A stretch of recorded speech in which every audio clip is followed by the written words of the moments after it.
بسم اللہ الرحمن الرحیم۔ آج ہم suit for recovery of maintenance کے بارے میں بات کرتے ہیں۔ پہلی تو بات یہ ہے کہ suit for recovery of maintenance کیا چیز ہے۔ میاں بیوی کے درمیان جب رشتہ ازواجی قائم ہو جاتا ہے تو اس کے بعد میاں کا فرض ہے کہ وہ اپنی بیوی اور بچوں کو مہینے کے حساب سے جو خرچہ نفقہ ان کی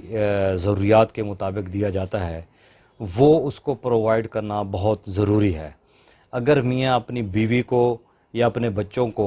خرچہ مہیا نہیں کرتا، ان کی لائف کی جو ضروریات ہیں اس کو پورا نہیں کرتا، تو بیوی کو یہ حق حاصل ہے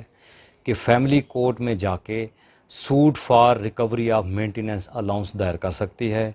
اس ریکوری آف الاؤنس میں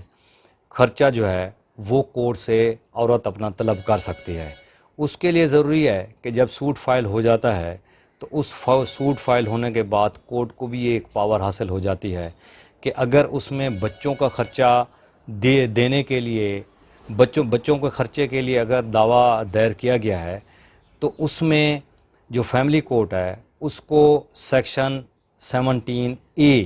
waste Pakistan family court act 1964 کے تحت یہ اختیار حاصل ہو جاتا ہے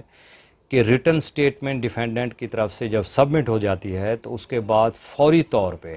فیملی کورٹ مینٹیننس الاؤنس ایک عارضی طور پہ مقرر کرتی ہے، جس کو پے کرنا مدعا علیہ شوہر کا فرض ہوتا ہے کہ وہ پر منتھ کے حساب سے ہر ماہ کی 14 تاریخ تک یا 14 تاریخ سے پہلے وہ ادا کرے گا۔ اگر اس آرڈر کو وہ وائلیٹ کرتا ہے، جو کورٹ نے عارضی مینٹیننس الاؤنس جس کو انٹرم مینٹیننس الاؤنس کہتے ہیں، اگر اس کو وہ وائلیٹ کرتا ہے، وہ 14 تاریخ تک ادا نہیں کرتا یا وہ بالکل ہی ادا نہیں کرتا، تو کورٹ کو یہ اختیار حاصل ہے کہ اس ڈیفینڈنٹ کے خلاف وہ ڈکری پاس کر سکتی ہے، اس کا حق دفاع بھی وہ کورٹ ختم کر سکتی ہے۔ اب رہ گیا یہ سوال کہ کیا ڈیفینڈنٹ کو پھر اختیار یہ حاصل ہے کہ اس آرڈر کو وہ کسی اپلیٹ کورٹ میں کسی بھی فورم میں چیلنج کر سکتا ہے۔ سیکشن 14 سب سیکشن 3 کے تحت کسی قسم کے انٹرم آرڈر کے خلاف نہ تو اپیل دائر کی جا سکتی ہے، نہ ریویو ہے، نہ ریویژن ہے، نہ ریٹ پٹیشن ہے۔ وہ کسی قسم کا ریلیف کا کسی بھی کورٹ سے اختیار نہیں رکھتا کہ وہ حاصل کر سکے، کیونکہ اس ڈیفالٹ کے بارے میں یہ ڈس اوبیڈینس میں فال کرتا ہے کہ اگر کورٹ نے ایک مینٹیننس الاؤنس مقرر کر دیا ہے اور اس کو ڈیفالٹ کر رہے ہیں، وہ پیمنٹ کورٹ میں جمع نہیں ہو رہی، تو اس ڈس اوبیڈینس کے زمرے میں اس کو کسی قسم کا ریلیف نہیں مل سکتا تا وقت کہ وہ ایویڈنس میں آئے، اپنے کیس کو پروو کرے، تو تب اینڈ میں جا کے کورٹ کوئی بھی آرڈر پاس کر سکتی ہے۔ اسی طرح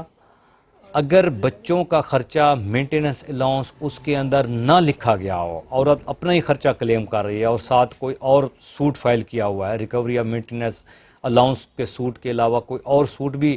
ساتھ اس نے اٹیچ کیا ہوا ہے، تو پھر یہ کورٹ کی ایک ڈسکریشن پاورز آ جاتی ہیں کہ وہ مینٹیننس الاؤنس کسی طور پر بھی مقرر کر سکتا ہے۔ اب دوسری بات یہ ہے کہ اگر شوہر عورت کو طلاق دے دیتا ہے، کیا طلاق دینے کے بعد بھی عورت اپنا maintenance allowance recovery suit file کر سکتی ہے؟ وہ اس حد تک ہے کہ اگر طلاق جو ہے عورت کو دی گئی ہے اور وہ کنفرم ہو چکی ہے، اس کنفرم ہو جانے کے بعد عدت پیریڈ کا جو 3 مہینے ہیں،